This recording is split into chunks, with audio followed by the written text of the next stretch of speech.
ఈ వీడియోలో మనము సూర్యాస్తమ సమయంలో కొన్ని పొరపాట్లు చేస్తూ ఉంటాము. అవేంటో ఇప్పుడు ఈ వీడియోలో అయితే వివరంగా మాట్లాడుకుందాం. సూర్యాస్తమ సమయంలో తులసి చెట్టును తాకొద్దు.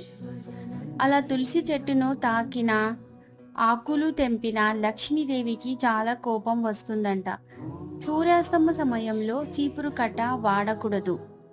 పొరపాటున ఈ సమయంలో చీపురు కట్ట వాడితే ఆనందంతో పాటు లక్ష్మీదేవి దూరం అవుతుందని మన పెద్దలు పదే పదే అంటుంటారు.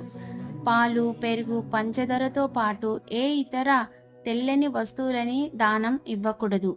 చెత్త కూడా బయట వేయొద్దు. గోళ్ళు కొరకడం ఇలాంటి పనులు కూడా సూర్యాస్తమ సమయంలో చేయకూడదు అని మన పెద్దలు మనకు ఎప్పుడు చెప్తూ ఉండే మాటే.